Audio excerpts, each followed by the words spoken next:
Hi everyone, it's Ardith, and today I've got a card using the new Birch Press Design Lumina Layering Dies. I started with one idea, and the rest of it developed as I worked, so you'll really get a look into how my thought process was working. To start, here are the dies. There are 3 layering dies, and each one is the size of a full A2 card front. You know the drill. Layer A is the most open, Layer C has the smallest openings, and Layer B is in the middle, so that when you layer them all together, each layer is visible, at least a little bit. Lumina also has a semicircle portion in the center that cuts separately.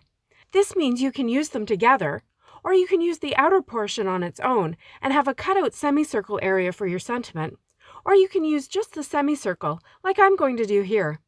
So that was the one part of this card I did have a plan for, to use the semicircle portion of the Lumina dies and to incorporate a rainbow somehow. To be efficient with paper and time, I cut 2 semicircles at a time. I cut an A and a B, then a B and a C, and finally an A and a C. And that way I had 2 of each layer with only 3 passes through my Gemini Junior. These dies cut easily and all the pieces pop out even without using my metal shim. So now I have the 2 stacks and each one contains an A piece, a B piece, and a C piece. I'm going to put my rainbow on my B layer, and I'll just use my Copic markers. I started with a bright pink in the center, and then I moved to orange on each side. I put the A layer up to check what's visible and what's not, and I refined my coloring as I went. When I noticed that some of the coloring was showing through closer to the center than I had intended, I decided to just make it easy on myself and color all the way down, and in the end I'm glad I did.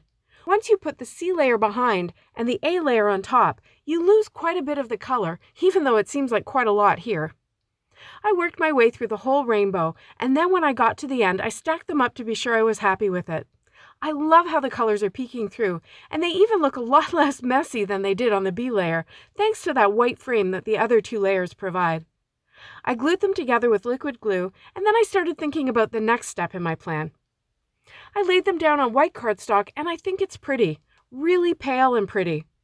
Then I laid them down on black cardstock, and wow, what a difference! So much more drama, right? But with a whole panel of black, I felt like it was becoming more like a drama queen than I wanted, so I thought about how I could still get the pop without going overboard. I ended up cutting a backer for each semicircle by simply tracing the shape onto the black cardstock and then using my scissors to cut just inside the line.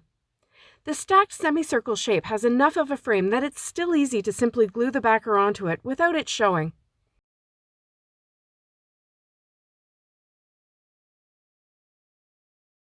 To assemble the card, I used a sturdy white card base and I cut the honey script thanks from white cardstock and its shadow from black. And then I glued them together. I put a black mat behind the white panel, and then I glued down the 2 semicircles, making sure that the curved edges were equally spaced from the top and bottom of the white panel.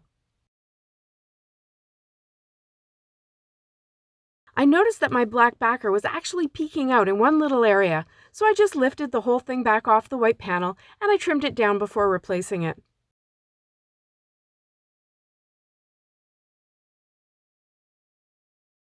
Now my sentiment doesn't quite fit in between the 2 semicircles, but that's okay. I think it looks kind of fun extending a little bit above and below the white area in the center of the card. I added foam tape behind it to get it to the same level as the 3 layered semicircles, and I put it in place, trying to emphasize that fun curve that's right in the word. Then I added glue to the whole panel and I put it onto my card base. I hope you enjoyed this video. I feel like this card could have turned out quite differently, although just as pretty if I had made different decisions about how much black or white to use, or if I hadn't used a whole rainbow to color the middle layer. I know these dies are an investment, but I really think there are so many possibilities with a set like this. I can't imagine getting tired of using them. Product links are below in the description and also on my blog. Thanks so much for watching. See you next time.